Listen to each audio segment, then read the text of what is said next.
সবাইকে শুভেচ্ছা। দখল, হত্যা এবং ধ্বংসের ১১ মাস অতিক্রান্ত হলো।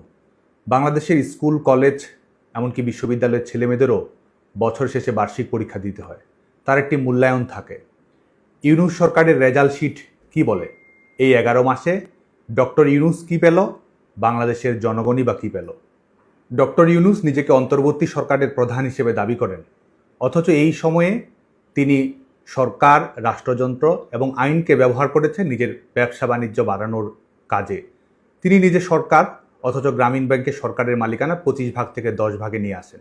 তিনি নিজেই নিজেকে ৬৬৬ কোটি টাকা কর মওকুফ দেন, গ্রামীণ ব্যাংকে ৫ বছরের জন্য কর অব্যাহতি দেন, অথচ বাংলাদেশের জনগণের উপর চাপিয়ে দেন সকল নিত্য প্রয়োজনীয় দ্রব্যাদিতে ১৫% ভ্যাট এবং ট্যাক্স। এই সময়ের মধ্যে তিনি লাইসেন্স নিয়েছেন অনেকগুলো। পেমেন্ট সার্ভিস প্রোভাইডার পিএসপির জন্য নিয়েছেন সমাধান সার্ভিসেস লিমিটেড, এছাড়াও লাইসেন্স নিয়েছেন রিক্রুটিং এজেন্সি, এমনকি বিশ্ববিদ্যালয়েরও। এই হচ্ছে তার অর্থনীতির হাল হকিকত। আর বাংলাদেশের অর্থনীতির অবস্থা কি?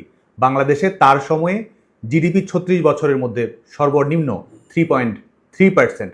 বাংলাদেশ ব্যাংকের হিসেব অনুযায়ী গত কয়েক মাসে বাংলাদেশে বিনিয়োগ কমেছে ৭০%, ফরেন ডিরেক্ট ইনভেস্টমেন্ট এফডিআই কমেছে ২৭.৮%, মূলধনী যন্ত্রপাতি আমদানির হার কমেছে ২৫.৫৬%। বাংলাদেশে এডিপি বাস্তবায়নের হার এ যাবৎকালের মধ্যে সর্বনিম্ন। তিনি মেধার কথা বলেন, অথচ এই হলো তার পারফরমেন্স। বাংলাদেশে মূল্যস্ফীতি বর্তমানে 10%, খাদ্য মূল্যস্ফীতিও 10%-এর কাছাকাছি। তিনি নিজেকে আন্তর্জাতিক মানের খেলোয়াড় হিসেবে প্রচারিত হতে স্বাচ্ছন্দ্য বোধ করেন, অথচ তার পারফরমেন্স দক্ষিণ এশিয়ার মধ্যে সবচেয়ে খারাপ। তিনি সবাইকে উদ্যোক্তা হতে বলেন, অথচ বাংলাদেশে বেসরকারি খাতে ঋণের প্রবাহ বর্তমানে সবচেয়ে কম, 8%-এর নিচে। দারিদ্র্যকে জাদুঘরে পাঠাবেন, এ ধরনের চটকদার কথা বলে আন্তর্জাতিক মিডিয়ার দৃষ্টি আকর্ষণ করার চেষ্টা করেন ডক্টর ইউনূস, অথচ তিনি আজকে বাংলাদেশে দারিদ্র্য ছড়িয়ে বেড়াচ্ছেন, দারিদ্র্যের বিকেন্দ্রীকরণ ঘটাচ্ছেন, দারিদ্র্যের বিস্তৃতি করছেন। তার সময়ে বাংলাদেশে এক্সট্রিম পভার্টি রেট 7.7 থেকে গেছে 9.3-তে, ন্যাশনাল পভার্টি রেট 20 থেকে গেছে 22.9-এ।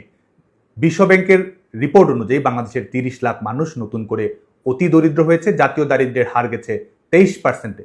এটি এতদিন ধরে চলমান দারিদ্র্যের ক্রমহ্রাসমান প্রবণতার সম্পূর্ণ বিপরীত।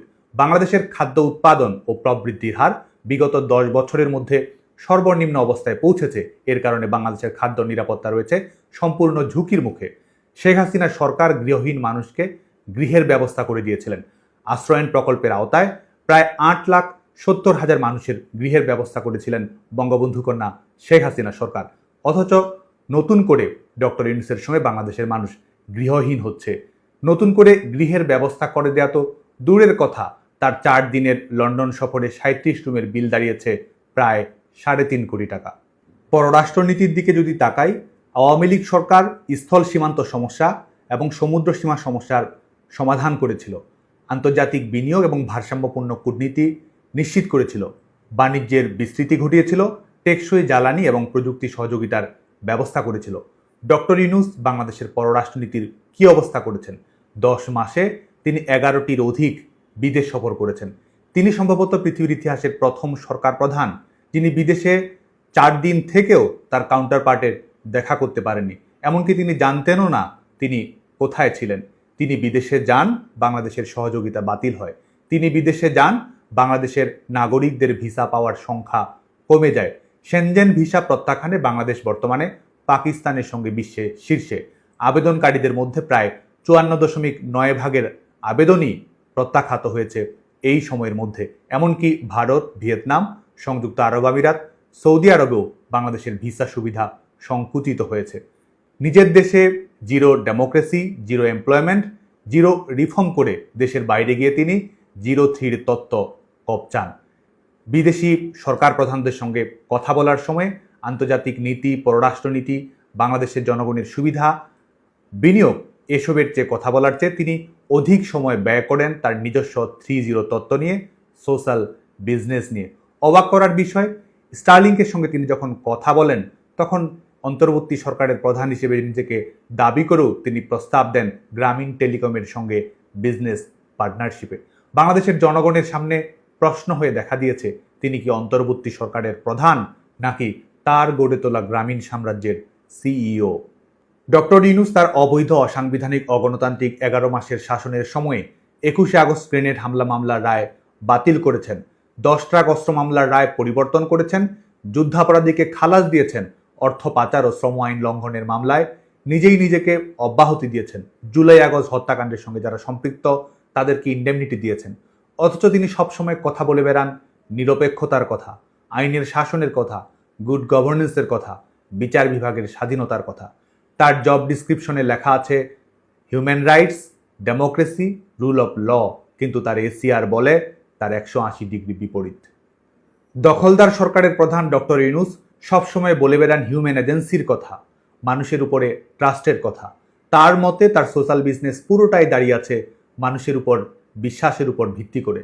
অথচ আজ তিনি অবলীলায় বলে বেড়ান 100 টাকায় মানুষের ভোট কেনা যায়, রাষ্ট্র পরিচালনার জটিল বিষয়ে সাধারণ মানুষ বোঝে না, ধারণা করে নিতে অসুবিধা হয় না, মানুষের মানবিক মর্যাদার ধার তিনি ধারেন না, মানুষ নিছকই তার কাছে বিজনেস প্রোডাক্ট বা ল্যাব আইটেম। তিনি ক্ষমতার ভারসাম্যের কথা বলেন, অথচ তার অবৈধ শাসনের 11 মাস সময়ে রাষ্ট্রপতির সঙ্গে আনুষ্ঠানিকভাবে দেখা করার প্রয়োজনও অনুভব করেন না। তিনি বিকেন্দ্রীকরণের কথা বলেন, অথচ বাংলাদেশ সেনাবাহিনীকে পাশ কাটিয়ে করিডোর এবং বন্দরের মতো জাতীয় নিরাপত্তা সংক্রান্ত ইস্যুতে সিদ্ধান্ত গ্রহণ করে ফেলেন। তিনি মানবাধিকারের কথা বলেন, অথচ তার সময়ে 11 মাসে প্রায় 3.5 লাখ, প্রত্যেক মাসে 48,000, প্রত্যেক দিন 1560 জন রাজনৈতিক কর্মীকে কারাবন্দী করা হয়েছে। সংখ্যালঘু নির্যাতনের ঘটনা ঘটেছে 3000-এর অধিক। আইন এবং সালিশকেন্দ্রের রিপোর্ট অনুযায়ী প্রকাশিত মব সহিংসতায় মৃত্যুর সংখ্যা প্রায় 173। তিনি ইনক্লুসিভনেসের কথা বলেন, অথচ বাংলাদেশের জনপ্রতিনিধিত্বশীল আধুনিক গণতান্ত্রিক ঐতিহ্যবাহী রাজনৈতিক দল বাংলাদেশ আওয়ামী লীগকে নিষিদ্ধ করেন। তিনি ইনক্লুসিভনেসের কথা বলেন, অথচ ভোটের আগেই প্রায় অর্ধেক জনগোষ্ঠীর ভোটাধিকার কেড়ে নেন।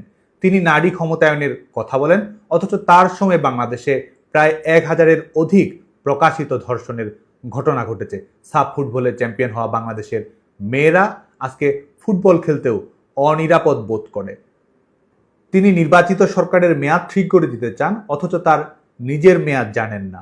ইউরোপ আমেরিকায় গিয়ে তিনি আধুনিকতা, প্রগতি, অধিকারের পক্ষে কথা বলেন, অথচ দেশে এসে তিনি মৌলবাদীদের তোষণ করেন। Enough is enough. দখলদার সরকারের বিদায়ী বাংলাদেশের জনগণের সামনে একমাত্র অপশন। বাংলাদেশের ডেমোক্রেটিক ট্রানজিশনের মৌলিক শর্তই হলো অবৈধ এই সরকারকে বিদায় নিতে হবে কিংবা ঝেঁটিয়ে বিদায় করতে হবে। ফ্যাসিস্ট ইউনূস গং যত দ্রুত বিদায় হবে, বাংলাদেশের গণতন্ত্রের রোডম্যাপ তত বেশি নিরাপদ হবে। এই সরকার কবে বিদায় নেবে, কিভাবে বিদায় নেবে, তা বাংলাদেশের জনগণই নির্ধারণ করবে। গণতন্ত্র পুনরুদ্ধারে আপনিও সোচ্চার হন। আপনারা সবাই ভালো থাকবেন, সুস্থ থাকবেন, নিরাপদে থাকবেন। জয় বাংলা, জয় বঙ্গবন্ধু।